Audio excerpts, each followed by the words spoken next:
What is up, everybody? Kazdan is on with Crash Productions with yet again another Atari Dev Space video. And I'm also here to announce that this is the final episode of Season 1, and it's going to be a good one. Today, we are joined by Rich Whitehouse, the creator of the BigPEmu emulator, and of course, an Atari Jaguar enthusiast himself. How are you doing today, man? Pretty good, pretty good. And yourself? I can't complain. Life is good. Still doing the same old usual stuff, working in film and casually doing YouTube videos from time to time. But otherwise, I'm doing well, man. So I tell you what, let's go ahead and start this off real quick with a couple questions about how you're doing specifically. I mean, the last time we did an interview, there was some questions about your health and any good news to report or anything that you want people watching to know. I'd say it's all still pretty ambiguous news. So, like, I guess it's good news that we're making progress on eradicating basically all the thyroid cells from my body. Good, Um, yeah, there were some complications there, I think, since we last spoke. Basically, after they removed the whole thyroid, they kind of fucked up, and okay, they I can left check a, that a out. yeah, they left a 2 centimeter chunk of thyroid tissue in there. They didn't see it in the ultrasounds. I'd been complaining it actually hurt specifically, like right where the chunk is, and they're like, it's just post-operative pains. Don't worry about it. But eventually, I went to do the first radioactive iodine treatment, Right. and they give you just a small dose initially, so that they can basically look at all the gamma radiation coming off of you and see, if there are any clusters of cells retaining that iodine. And my throat lit up like a fucking supernova. Sorry for my vulgarity. Feel free to to bleep me in post or whatever. But My channel's not monetized, so I don't think I'm going to get any strikes. that's good. But yeah, so they decided, because I had so many complications in my first two operations, they didn't want to do another operation. So they decided to try to just destroy that chunk with more radiation, basically. Right. And in their words, it's kind of untested ground, not really a very well documented process, because I usually do this sort of thing for people with hypothyroidism, but they're not trying to, or sorry, hyperthyroidism, but they're not trying to actually destroy, large tissue masses. But it seems, the last ultrasound I got, they said they couldn't see any more of it in there. And, I'm cautiously optimistic there, because obviously they missed it in those initial ultrasounds. They Right. now at least know what they're looking for. So maybe there's some more confidence I should place in them on that front. But I really won't believe them, obviously, until they do the actual next radioactive iodine treatment, and then do the imaging for that and make sure there's no massive balls of retention anywhere in my throat. Well, it Um, seems it definitely seems like you have a clear consensus on what's going to happen and everything. And honestly, and I don't want to speak for everybody, but I'm pretty sure everybody can agree with me when I say that we definitely want you to make a speedy recovery, myself included. Particularly, I would love to see you around for another, I don't know, 60 years, 40 years, however long, yeah, I'll but take whatever I can get. But I do. yeah, so like yeah, that part of it seems to be going relatively well. The plan is to give me, another full dose of radioactive iodine, even though my what's called thyroglobulin is now undetectable, which is good. That means, That's a word. That is a thyroid what? thyroglobulin. It's basically an indicator that something that thyroid cells produce, and so when your thyroglobulin is undetectable, that means that you don't really have active thyroid cells in your body, which is desirable in my case, because any of those cells could be cancer. So we're just trying to eradicate all of them. And the plan is to still give me that final dose of radioactive iodine to try to be extra sure. There's data apparently that shows that can help reduce the rate of recurrence in the future. So we're going to do that. Um, I'm still dealing with a bunch of unknown stuff, like really bad back, neck, and joint pain. Like my right knee sounds like, just like a bag of glass shards when I move it around. And they finally did an MRI on that thing. I'm still waiting to hear the results of that. But there's a lot of stuff that seems to be pointing to some kind of underlying autoimmune disorder.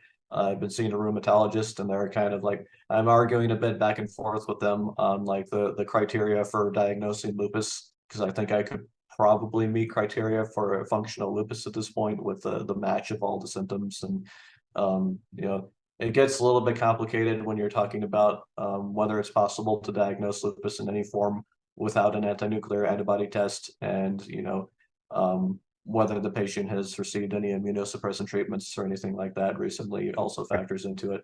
But Definitely a lot to I keep track of, from what I'm understanding. And of course, I don't, I've never been was through. that I said definitely that definitely sounds like a lot of stuff that you have to keep track of for sure, and that you're having to really look into. I mean, I've never been diagnosed, so I don't empathize with the situation. Well, that's not the right word, but I basically I don't understand entirely everything that you're telling me, but I'm pretty sure there are some people who are watching who pretty much get the gist, and Yeah, to kind of summarize it, it's basically like at this point, I think I'm dealing more with symptoms of something underlying, something that might have even caused the cancer to begin with. You know, like if it were lupus, for example, okay. attacking healthy tissue like that is something that can often result in tumors, which can become cancerous. Random luck of the draw on how those cells mutate when they're damaged. You know, Actually, um, I'm kind of curious about something. So you were mentioning like where they had to remove the thyroid, and this is just a question for my own like curiosity. Like, so do you feel a significant difference in your throat? Like, so you know, like how when you swallow and everything, like you can always feel the muscles and stuff. Does it feel like, for lack of better definition, like there's more space? I guess. Like, does you um, feel different? the general feeling is like everything still feels kind of tight in there, and like this whole region of my throat is just completely numb to the touch, even on the surface. Like I can't feel my finger doing this right now. Well, that's great. So Not every throat punches you because you'll never feel it. yeah, and I think a lot of that is not necessarily normal in these kind of operations, but because I had that complication after the first operation, where basically like I got a bullfrog bubble full of blood here, and you know was within minutes of my throat completely collapsing and all that. I think that's probably what caused a lot of this nerve damage that I'm experiencing now. So um, I have a feeling my experience is not typical for somebody with just thyroid cancer that doesn't have that extra complication, but. Okay. Well, like I said, I'm happy that you are still here, and I know a lot of other people who have been following you, especially on your Patreon, and of course with your work with BigPEmu. We are all rooting for you. This isn't like a whole pity party. Like you're a genuine guy that the community really loves, and you've done a lot of great stuff, and you deserve that praise. So Oh, I thanks, just man. I really appreciate I that. like if you were on that pedestal, I promise you, you're up here. You know. But speaking of which, getting into the community thing, are you comfortable with deviating to the whole Atari aspect, or is there still more that you want people to know about your health? Oh, yeah. I mean, we can feel free to change topic, whatever. If anybody's like really interested in my health, you can always reach out, ask me how I'm doing, whatever. I'm always comfortable sharing. And I did write a big Patreon post pretty recently, just kind of like laying out the whole situation, just to let people know where I'm at. Right. Okay. Well, in that case, let's go ahead and get into this. So, I'm a little excuse me. I'm a little far behind on some of the updates with BigPEmu. I know that you've had some success with the release of the VR functionality, so congrats on that. And I do believe there was a mention of Jaglink at one Yep. point. Has Yep. that been finalized? Yeah, I just put out version 1.08, and that has JAG support. Fantastic. Um, I could say a lot of stuff on that if you want. Absolutely. I did do an actual standalone YouTube video going over all those network features and kind of setting expectations for like how stuff might perform over Wi-Fi and LAN versus over the internet. Right. The gist of it is most of that stuff is probably not going to be playable over the internet unless you have a really good connection with all your peers, like something in the area of 20 millisecond ping times and little to no packet loss. But yeah, I mean, it's there. It works. I did. We've got, what was that? I was gonna say I'm definitely interested about doing something for that with like Doom, for example. I think that would probably be the number one pick for sure for Jaglink. But I do have a couple questions here coming up on the Discord. I did post in the Atari VCS Discord asking if anyone had any questions that I would ask for them. Yeah. This interview will most likely release closer to the first week of September, like the closer to this weekend, roughly. So Sure. this is going to be pushed out fairly quick, as it is now August 30th. So some of the questions that I wanted to ask before getting into the major updates. And of course, if you can't answer any of these questions either due to perhaps an NDA or maybe you just don't want to say anything at this time, move on to the next question. That's all you got to say. Uh, Getting into this, so one of the suggestions and questions was actually from one of the VCS regulars, Damon, and he was asking whether or not BigPEmu would find itself native to the Atari VCS. either at all or anytime soon? Um, well, I mean, like, so Linux ports are definitely on my agenda, and I haven't looked into developing for the VCS specifically, but my understanding is basically, VCS apps are just generic Linux packages. So once, the emulator is running natively under Linux, um, I guess it should just work over there. I don't know if there's any extra steps needed. Um, I would think also actually it would be probably possible. Well, I know it's possible if you're like, running your VC running Debian or something on your VCS system, you can just run the emulator under Proton. And I know that runs nicely because that's how I'm running it out in the living room there. Um, but in terms of like under the native VCS operating system, I think it just needs like a Linux package. And you could potentially, I guess, do like a custom Linux package that has Proton with the emulator in it, and that might just like run in VCS mode as well. I've never experimented with anything like that, Is that but something you have plans to experiment with in the future? And if so, are there any legalities that you're faced in the process of that, or like how does that work? Are you comfortable talking um, about that? well, I'm not planning to explore that because that's something that like basically anybody could do. They could just like take that existing Windows binary, package it in with Proton. I don't know the details of how you do that. And then maybe you could have the, like a VCS ready package. Just a random idea I'm having on the spot here. I don't know. I think I might have missed a point. So I think I'll reword my question. Would people be able to play Jaguar games on the Atari VCS storefront with BigPEmu? Is that something that you have any plans for to bring BigPEmu as a native emulator on the Atari VCS storefront where people can just play any Uh, of as far as as far as being on the actual storefront, I have no like plans. a Like I don't flashback Jaguar I Friday? assume that would factor into like actual commercial efforts, and so that that's completely out of my domain. I would have no plans there. But Okay. That if would somebody asks me to do it, that's a different story. Fair enough. I think that was the general gist of the question because it was asking whether or not Big Pimu would come to the Atari VCS storefront because you know how like, Yeah, there's emulation for 78 and 2600 and Atari does their Flashback Fridays or they did at one point. I think sure. that's kind of the general direction that that question was going. Yeah, I think there are two different sides to that. There's a side of could the emulator run on the VCS in VCS mode as opposed to running custom Linux or something. The Right. answer to that is probably yeah. You could probably even finagle that with the current Windows binaries. But in terms of being on the actual storefront, I assume there's like actual more publisher submission involvement and stuff like that, which I have no plans to get involved in anything commercial with news. Basically, the bottom line there. Fair enough. All right. In that case, was there anything else you wanted to leave before moving on to the next question? I don't think so. All right. So, one of the other questions was asked by Super Lucas FD. Will there be a core presented for RetroArch? Will there be a core available at some point in the future for RetroArch? Nope, I do not have plans for that at the moment. Okay. There also was the question of whether or not there would be a Linux port, which I think you've kind of answered Yeah, already. That's yeah. something. I mean that's on the official website. If you look under future goals, I've got all that stuff under there. I actually need to update that because JagLink is done now. But yeah, Linux is on there. The potential for Mac OS ports is still there. It seems like the demand for that is not as strong as it was initially because people seem to be pretty happy using like parallels and stuff, and it seems to be running reasonably well with those solutions. I do So have to say that the emulator, I mean, just like when it launched, I mean, it does fantastic. So I'm actually working on, and I did have a subscriber to my channel who was inquiring about this. I'm actually working on some gameplay footage for Highlander for the Atari Jaguar CD, and it is a pain in the butt, I swear, but it runs it perfectly. It's wonderful, you know. yeah. So that's there's not enough good things that I can say about being able to have like my Jaguar games on my PC.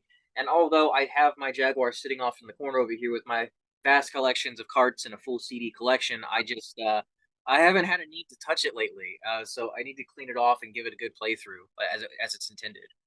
But Yeah. um, let's see here. We do have another question. Okay, actually, you've already answered this question, but I'm going to shout him out. Hippie Kenny was also asking if this was going to be coming to the VCS, and as we've already determined, the answer to that question would be no.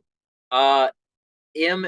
Scott Sun is asking if I'll read the quote. Ask if he plans to program a game for it since he's so invested in the architecture. I would love to see what kind of homebrew games that he could come up with. You can also ask if anyone from Atari has approached him about using the emulator through, I imagine, though I imagine that would be held with an NDA. Yeah, and honestly, like any like official storefront stuff that uses the emulator or anything like that is probably going to go through Digital Eclipse as opposed to me. Like the Right. Digital Eclipse might then come to me and ask me, oh, can you do such and such with the emulator, or give us these extra features that you've developed or whatever. But all that stuff is most likely going to be between Atari and Digital Eclipse. So Absolutely. I figured that was going to be the general direction. And again, if you pop into the Atari VCS Discord, you'll see some of these questions that are coming up. But um, but I I didn't answer that homebrew question there. So sorry, go ahead. yeah. I have actually had thoughts, on stuff that I think would be cool to develop, on my own, just as Jaguar homebrew.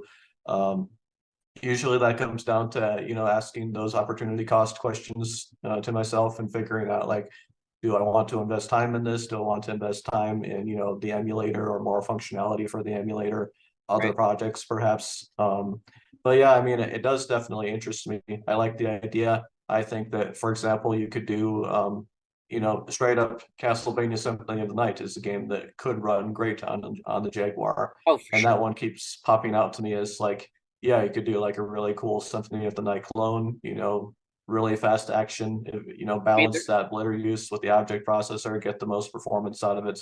You could do some really cool effects. There's a lot of stuff that you can achieve on that system if you're very mindful of being constantly memory bottlenecked, I think. now, I mean, Symphony of the Night is honestly an interesting choice for you to bring up because there's also a port that like there's a fully fleshed out port that was for the Tiger Gamecom of all consoles that finally got leaked. I think last year.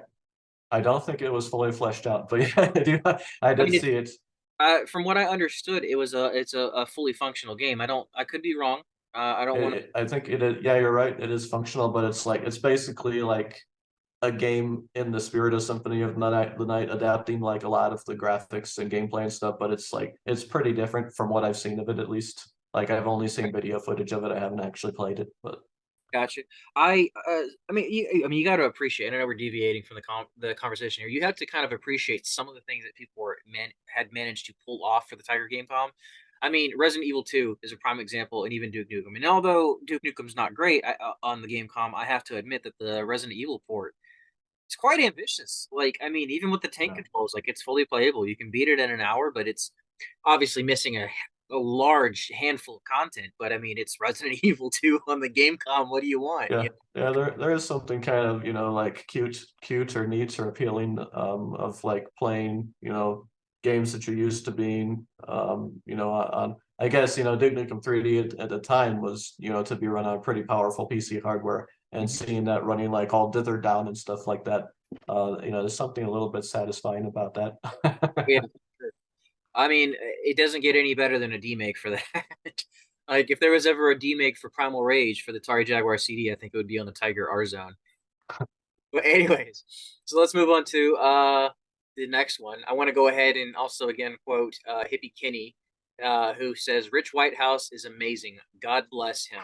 With prayer Well, hands. thank you. I appreciate that. Thank you very much. Hippie kitty. Um, he also says that I have BigPEmu in Batocera and am using wine to run it. So in other words, he's found a way to create his own custom build for that. Yeah. And he seems to be very satisfied with your product. So Cool. there we go. Any other questions here? No, that appears to be. I'm gonna have to plug this video in. He is showing his setup with BigPEmu. I'll add that video in here just for him.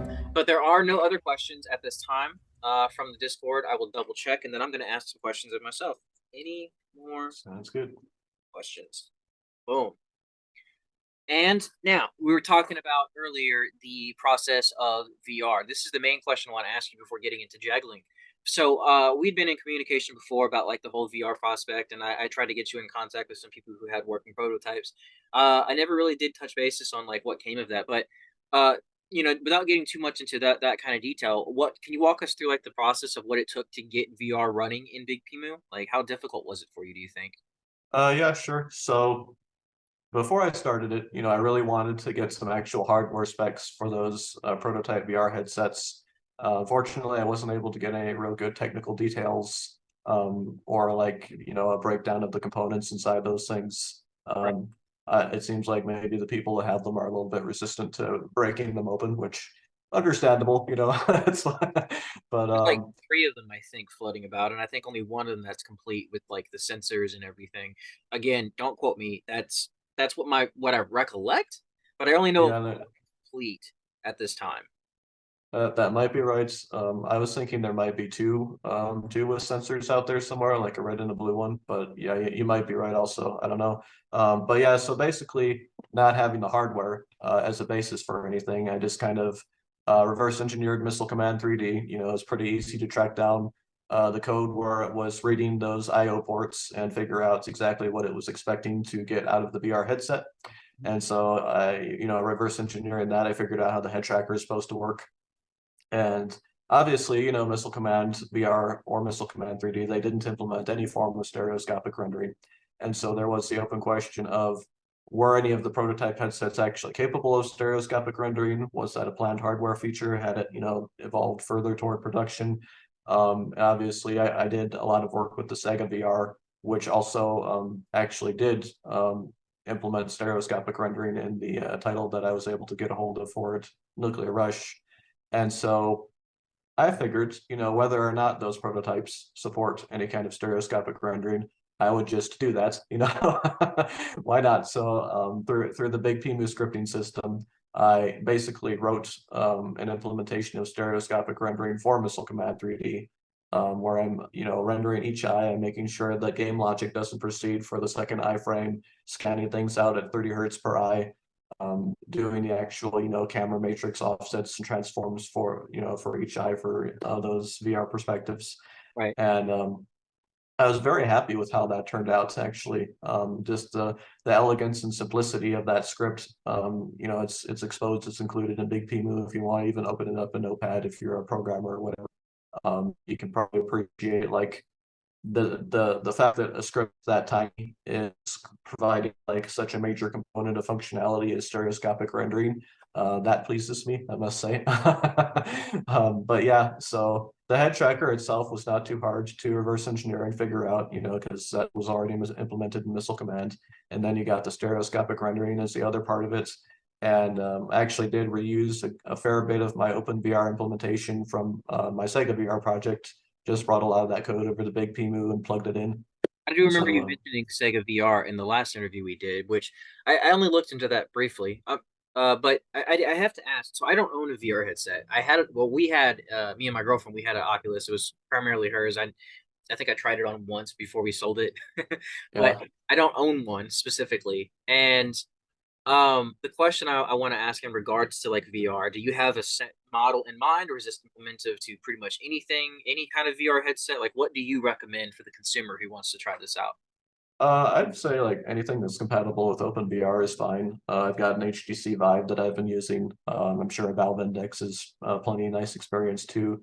But also one of the cool things about the implementation is that by default, it assumes that you don't have a VR headset. And so when it goes to render that stereo stuff, it has anaglyph 3D mode, so you can put on, like red cyan glasses, or it's got, you can tweak it to whatever you have available. All, many different colors, many different modes. And it's also got side by side mode, so you can literally just cross your eyes, and you'll see it. Basically, it'll look 3D to you if you focus right. And on top of that, you can also you can also drive the head tracker with any analog device. So you can drive it with a mouse. You can emulate looking around with your head with mouse control, or you can use like an analog stick on a 360 controller or whatever. Nice. And that's also actually quite a nice way to play Missile Command 3D, is just using a mouse and some 3D glasses or whatever.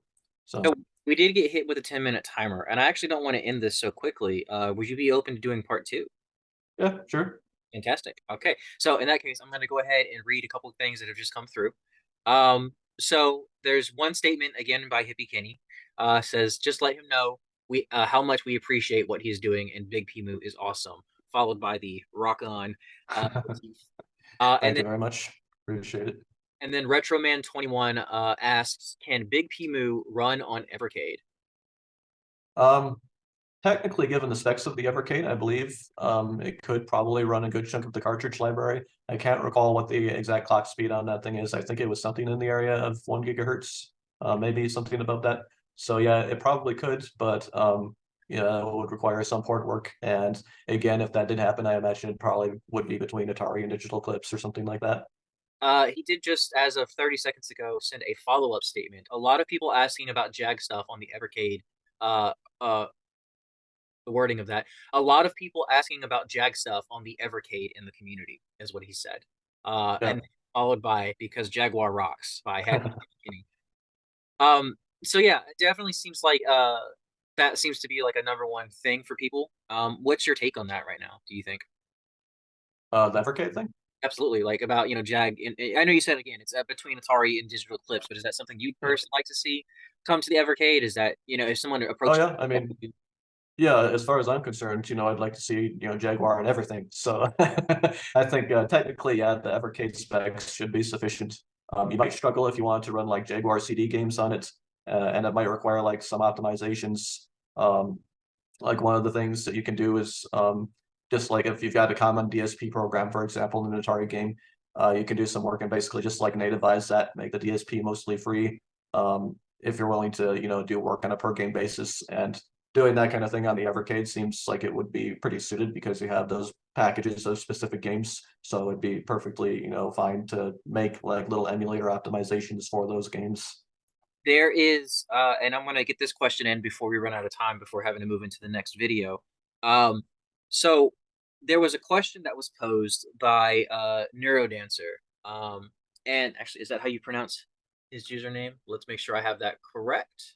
I don't want to misquote it. Yeah, Neuro Crash. My apologies. Oh, Neurodancer. that's my buddy Yeah. John. Yeah, Yes. Neurocrash. So we had a conversation about BigPEmu relatively recently, and he knew that I was going to inquire about another interview. So one of the things that we tried to test out was if we could get the Atari VCS Classic controller to work in BigPEmu.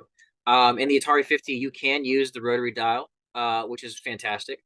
But in BigPEmu for like Atari, Tempest, uh, yeah, sorry, Tempest 2000, you can Yeah. use the rotary in the Atari 50, but for Tempest 2000 and BigPEmu, you can't. So we were curious as to if you have any intentions of implementing this rotary dial because there is a rotary function available for the Tempest 2000 game.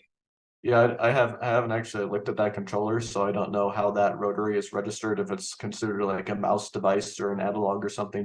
Did you But like it? actually I have one. I just haven't actually looked at, implementing it or, using it.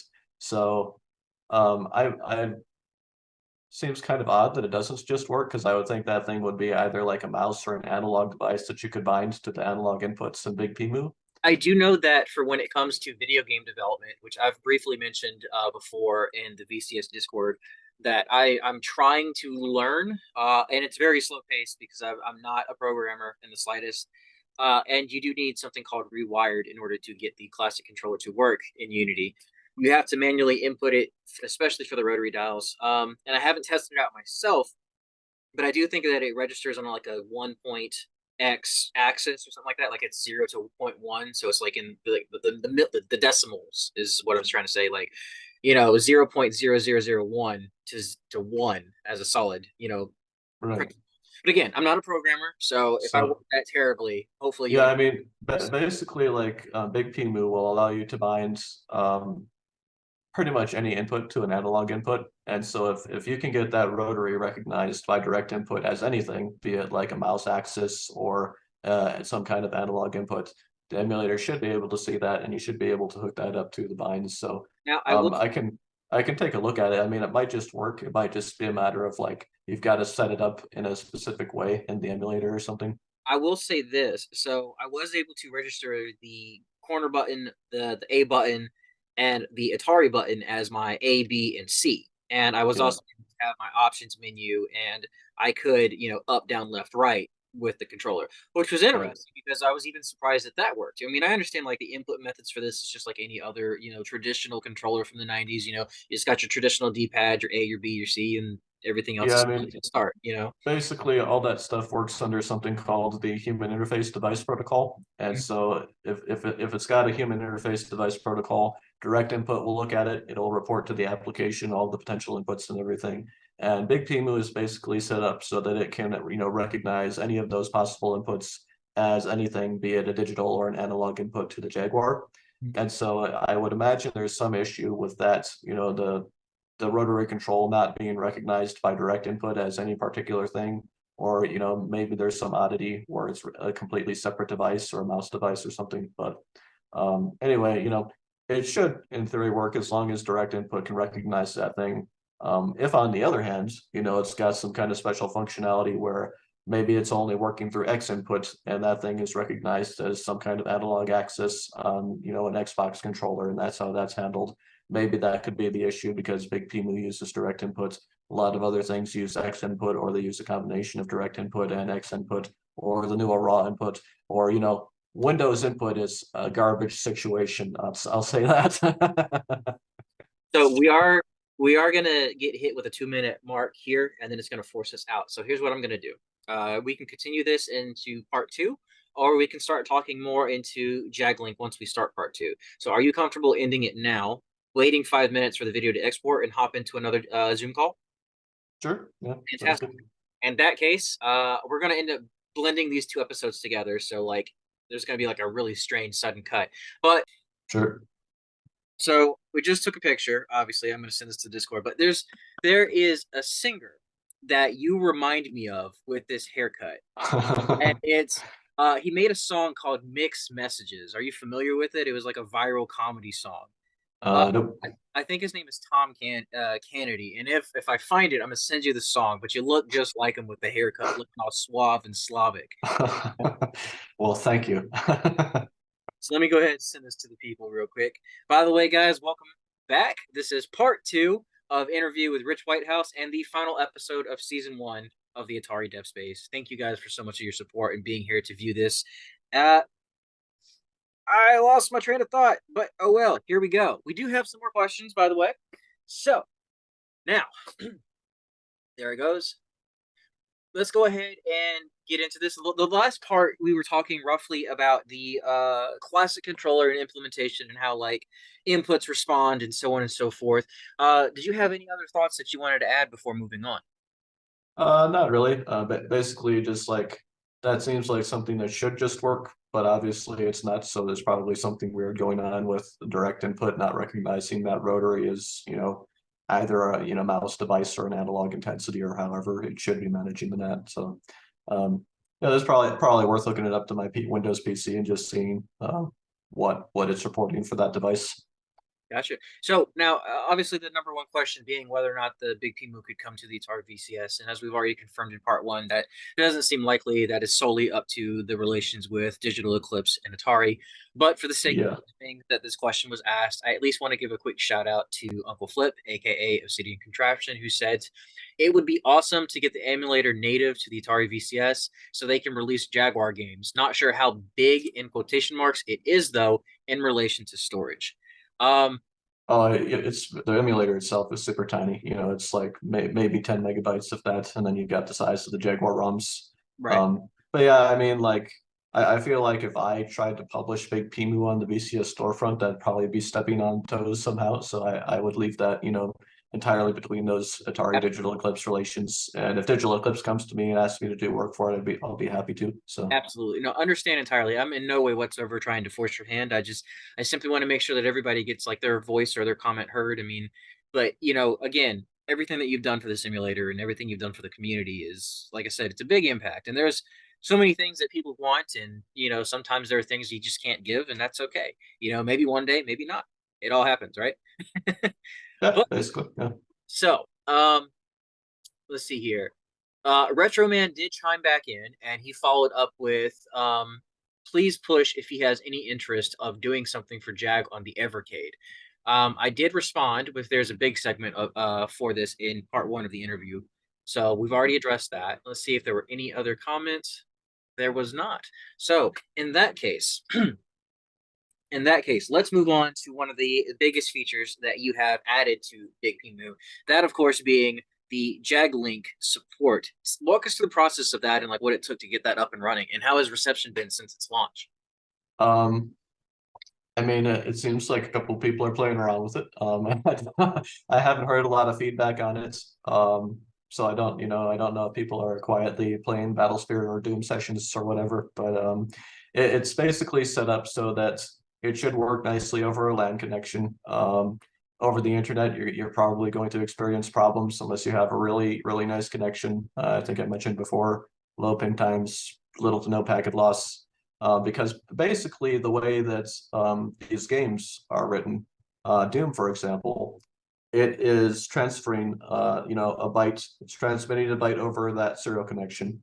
It's then expecting to read a byte over that serial connection. Then it's expecting to transfer a byte, and it does this in an interlocked way. So it's expecting to read and write bytes totally interlocked between clients, and it does that, I believe, 5 times per frame. And so when you think about the fact that, well, you're transmitting 1 byte over a serial interface, the other side, you're waiting for the other side to read it and then send back a byte, and you're doing that 5 times. If you translate that into, say, internet packets, say you've got a ping time of 50 milliseconds, well, just that 1 byte, you got 50 milliseconds to send that byte over, get a response back. You got to do that 5 times. 50 milliseconds times 5 is then bottlenecking your actual game frame because of the nature of the way Doom is expecting to do those serial operations. And Right. so, even though it seems like, oh, well, it's just a crappy old serial connection that drops, screws up parity and everything constantly. But it does have the benefit of having, very low response times, and you can do stuff like what Doom is doing, whereas you would never ever do something like that if in writing actual network code meant to run over anything with any kind of response to latency or whatever.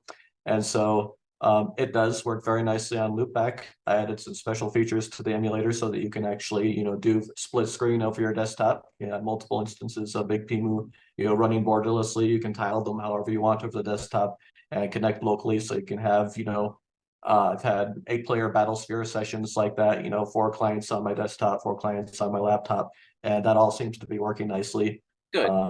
Doom is, of course, limited to 2 players. I know CJ Reboot, though, and I think some friends of his are working on what they're calling Doom Slayer Edition or something.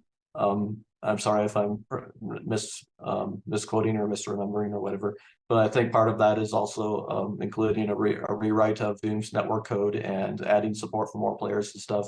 And I don't know when they're planning to get that out there, but that hopefully that will also work nicely in the emulator when it does come out. Well, I definitely know that's going to be a very big step into giving essentially Jaguar more life than what it's had um, over the last, I don't know, 20, nearly 30 years that it's been in the market. Has it been Yeah. 30 years? Jesus. 2023, And yeah, man. it's also worth mentioning that the folks that made Battlesphere have shown interest in actually making, like an emulator specific version of Battlesphere. Ooh, And I'm planning to provide them with like extra socket functionality in the script, so that okay. basically they can write all this high level script and they can interface with like a real genuine client server network architecture that'll work really nicely over the internet and everything. So it's possible at some point in the near future we'll be getting special emulator builds of Battlesphere that will run great over the internet, and we can have 16-player deathmatch sessions or whatever. So Okay. Well, okay, so I've never actually had the pleasure of doing JegLink in person or with any other person, for that matter. yeah, So it's me neither. I don't even have the hardware. I had to write it all blind. So it's definitely a feature that um fell under the radar, I feel like, for most people during the Jaguars' life. And it's not like people didn't hear about it, is not what I'm trying to say. I don't think too many people were able to truly utilize it. I've heard stories of like LAN parties and stuff where people would come in for Doom. And I think there was another event or something like that where they had like 16 monitors set up with Doom and everything. I might have that incredibly well, wrong. But yeah, I think, Doom can only do 2 players with its JagLink implementation, but I'm, Battlesphere can do 16. I think that's probably what I was thinking of. Because, like I said, I Yeah, don't want to be misquoted at all. What I'm saying is simply that, or let me rephrase that. I don't want to misquote anything. So everything that I say, please, everybody, take with a grain of salt. I I'm not as involved with the history of Jaguar as most of the other veterans who are in here. Reboot and Clint and Hippie Kenny and all these other people who have been huge fans of the Jaguar since its inception. You know, but I definitely have to say that the emulator itself and the functionalities that you're giving it is giving the Atari Jaguar more life in 2023 than it would have ever had otherwise. You know, for the longest time, the Jaguar has been one of the actually several consoles. Gamecom, Philips CDI, and Atari Jaguar have been the hardest consoles to properly emulate for. Either you have a drop in frames, or like some of the CD games don't work, or you always have some kind of dumb bug that shows up out of nowhere, and it's usually always random, or it's always a performance issue. So, uh, I just have to say that getting BigPEmu on other platform or not platforms, but other operating systems like Linux, for example, definitely spreads spreads it in a more broader way. And the fact that people are now able to play with other people, across, like you said, other lines and Wi-Fi connectivity or internet connectivity, however that's set up, I think it's impressive. Like I don't want to like over praise it, but I also don't want to like undersell it. Like it's a lot of work, and the fact that you, one guy, have managed to kind of like make this work, of course, with the help of the community, it's dude, it's admirable. Is what I'm trying to say ultimately.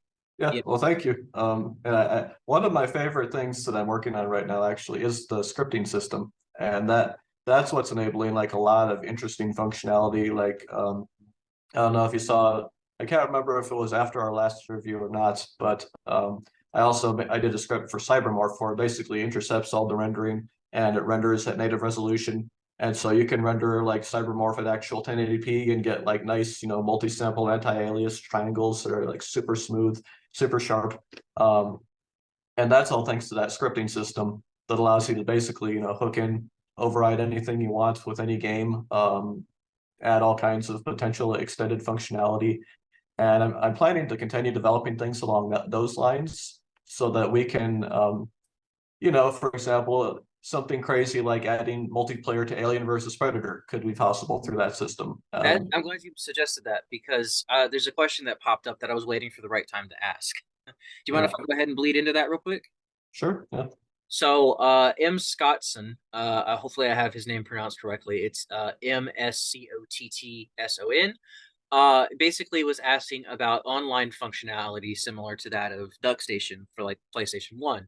And specifically, with an image here, he says, would love to see Atari Jaguar support for Fightcade so we could get online Fight for Life.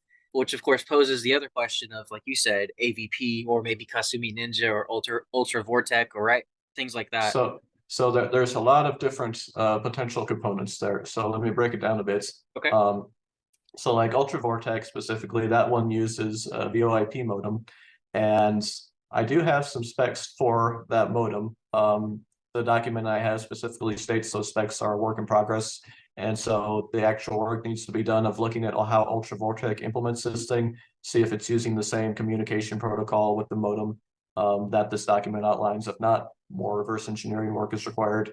But that's another thing that I'm considering implementing alongside JagLink is support for that modem that would then enable Ultra Vortec over the internet as well. The initial question, though, is asking something more along the lines of the traditional way that we approach multiplayer, or I guess network support in emulators, which is basically synchronizing states, sending across inputs, and then you have the more advanced systems like GGPO, if I'm remembering Sure. that correctly, that Cool. do Yeah, like nowhere. actual state tracking and rewinding and trying to, make things seem as smooth and responsive as possible. Um, and that is definitely something I've also considered implementing in BigPEmu. That's like another potential network mode, if you will. There is a bit more overhead involved in the Jaguar there than a lot of systems because you've got 2 MB of RAM, you've got a lot of state to keep track of. And Yeah. so rewinding is a lot more expensive than it is for like some simpler arcade architectures or like a Super NES or a Genesis or something of that nature where things are a bit more compact. But I do think it's certainly possible. Like it's a kind of on the PlayStation level in terms of uh, problematic issues you'll encounter in that play, I think. I kind of want to add a follow up to this. I mean, I know you have so many ideas that you want to implement for Big Pimo. Like, it's not just just heavily focused on just like keeping it stationary as the Jaguar once was, but there was Jaguar hardware and architecture that was utilized for the Kojak arcade. units. There were 5 games that took advantage of this. Do you have any plans to incorporate any of those into BigPEmu, which would, by the way, be the first of its kind? Yeah, it's a possibility. Like I know that those things use a pretty wide variety of hardware, and the main reason I haven't jumped on that is I'm told that that's something MAME already does pretty well. Like it already runs those games pretty playably. I haven't investigated that myself to verify that and make sure. Because if something already does it pretty well, that's less incentive for me to go ahead and do it. But I am so sorry. I don't know where the yawn's coming from. oh, no It's worries. not you. I swear to God, Yeah. it's not you. I am I'm so not offended. But yeah, so like, just no. No. yeah, Sorry, go but ahead. Go ahead. yeah, no, I would feel like more incentivized to do it if I thought that it was not being done well already. But otherwise, like, again, that's just another thing on the list for me to check out at some point. And it is on the list to, actually see does MAME do these things well, or would it be worth basically, doing it from scratch or incorporating like MIT licensed components to make that happen in BigPEmu as well. I definitely think it would be interesting to be able to just, I mean, I know there's different ways you can play Area 51, but I think it'd be very interesting to see Area 51 from Kojak just to kind of pop up on BigPEmu just as simply as booting and playing it versus haggling with MAME, which can sometimes be a bit of a headache for some people, especially people who are unfamiliar with the way that it functions and how you select emulators for specific things and so on and so forth. I think having something specifically catered to those I don't want to say specifically catered. Maybe that's too firm of a way of saying that. But like something that is indeed catered to these, I think 5 titles is what the Kojak arcade had. Because there was a fighting game, there's Fishing Frenzy, Area 51. I think there was also another like I think there was another light gun game, and I forget the other one, but there's 5 that I remember. Yeah, I don't remember either, but yeah, Area 51 is the main one that sticks out to me as well. So Yeah. I mean, that would definitely be interesting. And I know I've in previous conversations brought up the probability of Nuon, and I understand that's also not relevant to BigPEmu. But I know Nuon has become relatively as expensive as owning a Jaguar. Tempest 3000 alone costs $700 for a complete case. Like, dude, come on. yeah. But is that something maybe you'd be interested in the far future, or if maybe somebody was either willing to help support that as a project? Is that something you've ever considered? Yeah, I mean that's another like opportunity cost thing because I know that I think Nuance, the existing emulator, people have pointed out a lot of problems in that in my Discord recently because I've never actually tried it or tried to play any of these games on it. Yeah, Free Um, Call is actually pretty good in my opinion. So is Iron Soldier 3, but yeah, I think you can get that on PlayStation as well. right. But yeah, I mean like it's not really in my priority list right now because I've got, obviously so much stuff to think about and just in the realm of the Jaguar. And then when it comes to branching into an entirely new project, I've got a lot of other things to consider. Do I want to work on another emulator? Do I want to work on like one of these more game specific enhancement type projects? And that's a lot of the reason that I've been so focused on the enhancement side of stuff for the Jaguar emulator is that I think that's where software emulation can really shine and provide like so many of these new and interesting features to revitalize games in very interesting ways. And so I've tried to create a very flexible scripting system that can facilitate all kinds of different implementations of new functionality or enhancements, be they visual, gameplay, performance, whatever. Yeah, Um, sorry, go ahead. I don't want to interrupt your thought here, but I had a question. yeah, go ahead. Okay, all right. So, and this is kind of like a really one directional question here when I ask this, but like, how much of your free time does this take up, do you think, on average?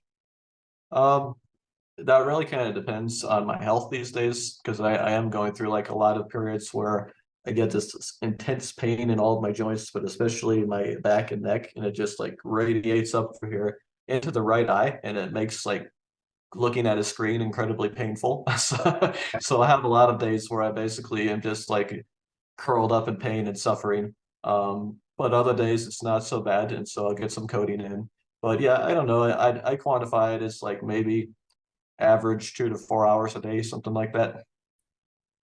2 to 4 hours a day, though, is that actually not terrible. I mean, we Yeah. spend that on average playing video games, right? Yeah. I mean, like I'll go through like more obsessive phases, like when I was doing the Atari Jaguar CD support. I think I spent a good 16 hours in a row working on that at some point, just because, trying to get everything in place, trying to debug all the issues. When I'm like focusing in on wrapping a task up like that, I'll be a lot more work intensive. But yeah, it's hard to quantify. It's like a daily thing because some days I'll do nothing, some days I'll do nothing but Jaguar stuff. So So I just posed a question in the Discord saying about to wrap up, any last minute questions. So uh I'm gonna give that a second to see if anybody pipes in. And if not, was there anything else that you want to leave both fans and those who are watching with before we do conclude this interview? yeah, so like I'm still incredibly grateful for all the people that are supporting me on Patreon. Um, being the cynic that I am, I've been expecting that to start trickling down, and I've been very pleasantly surprised to see people are still holding strong and supporting my efforts there. So I really genuinely appreciate that, and please do continue because it's helping a lot. Um, and thank you everybody who's provided feedback, everybody in my Discord server, helping me maintain, my little BigPEmu community. I don't remember if we asked this in the last interview, but just out of curiosity, remind me where the name Big Pemu came. It was a Big Pussycat emulator, was it? Yep, yep. So it's a large pussycat emulator. So big P move. So it does appear that we have one more person typing, and two people. That's Kadum and Damon. I'm gonna give them a couple minutes before we go, but see if anything pops in. But I just want to say personally, from the bottom of my heart, thank you for everything and just being just overall in general, yourself, right?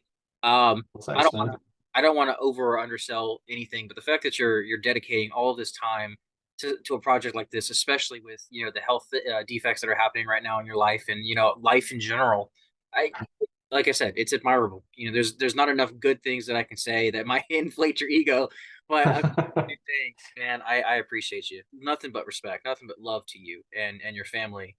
Well, Uh, thanks, man. That's a lot of kindness. I really appreciate that. so how about like any other special events or anything that you might be attending? Anything to report on that?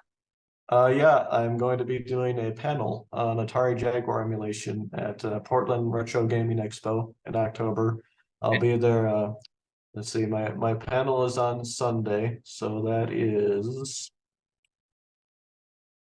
October 15th. So if you find yourself in the area, please do, stop by and see me. I'll actually be there at the show, I think probably late on the 13th all the way through the 14th and the 15th. Probably be like hanging around the Video Game History Foundation guys. I think Atari Age is going to be there too, so I might like go over there and see if I can meet some personalities that I, haven't met in person before. And but uh, yeah. that sounds like that would actually be fun. I've not actually been to the Portland Retro Gaming Expo. Portland Retro Gaming. Yep. Did I say that right? Yeah, PRGE. Yeah. Never been. It's been on my to-do list for several years, and I've just not managed to go. So I don't know. Maybe I might consider it this time. Who knows? Yeah, be I'm cool to see you. going to an event in Florida in November, so maybe not this year. Maybe I'll go next year. I think I'll plan for that for sure. But all right. Uh, I don't know how to cut into the next segment. Oh, here we go. Yeah.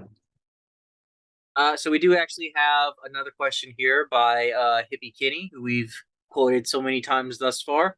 Uh, yeah, what inspired him to do such an awesome emulator was the quote or the question asked. Uh, yeah, so initially the goal was basically get it running well enough to run those titles in Atari 50. And once I hit that goal, because writing a Jaguar emulator was always kind of on my bucket list because there wasn't anything out there that could run the games, um, you know, as an experience that I would, want to have my first time playing them, not owning a lot of them on hardware myself. And so I was kind of just inspired by um, wanting there to be a good emulator. I wanted to play all these games myself. I want other people to be able to play them without having access to that hardware. And so, yeah, things just kind of went from there. Having a contractual obligation to write something good enough to run a certain set of games obviously was the foundation. It provided me with the resources I needed to actually take that opportunity cost and write the emulator. And then I guess just, community support and passion and just desire for something that would be able to run everything was the extra frosting on the cake, if you will. So, I don't remember if I've ever asked you this question or not, but the answer to this eludes me. Did you reach out to Digital Eclipse, or did they reach out to you originally to write this program? I think basically like we had just gotten done working on Ninja Turtles together, and Ah, so it was kind of natural for them to be like, okay, here's the next project. Here's the stuff we might be able to do, and we had a meeting, talked about potential platforms and titles, and Jaguar was thrown out there, and it's like that is scary, but also very appealing. So we basically settled into an agreement where I got a month to work on researching what it would take to do an actual Jaguar emulator. And by the end of that month, I had it running Tempest 2000, pretty much as you see it in the final release there. So, nice, nice. yeah. All right. There are no more questions. I don't know how I'm gonna squeeze this last segment in, but we're gonna try it. And of course, I don't have a proper cutaway, so here we go. He is still typing. Either it's going to be a question or he was just observing. And okay, I think this will probably conclude. Come on. Okay. All right. I think this is going to end up concluding the interview. Was there anything you wanted to leave people with, or maybe a technical note that you forgot to mention, or something you want people to look out for, anything at all like that? And of course, your Patreon will drop that link in the description below for people who want to continue to support you or haven't already started and want to consider it. Link in the description. But anyways, follow-up question, Cool. anything you want to leave people with? Yeah, I appreciate that. And um, I don't know. I mean, I'm sure I screwed something up in there, but I'm not going to know it till I watch this interview. So, but yeah, no, I just, gratitude, appreciation. I really appreciate everybody. And of course, I'm always open to feedback, suggestions for new features, stuff like that. Actually, I've got a, oh, go ahead. Um, what about adding like a manual feature in BigPEmu where people can just select through the manuals for the games? Is that a copyright issue? Um, no, I mean, if people provide their own content for that, that'd certainly be a possibility. I mean, like, yeah, just another interface thing. I guess you could flip through a series of ping files or something. I don't know. I Something you'd know have to standardize. I I do know that there are all kinds of like PDF scans of Jaguar manuals, especially for the CD games on like archive.org and I think Atari Museum, I think is the name of the website. Yeah. But you suggested that if you presented their own things, what exactly did you mean by that? Like you provide the content, whether that's a PDF file or a bunch of ping files or whatever, as long as I'm not including that stuff in the emulator, there's no copyright issue there. Got you. All right.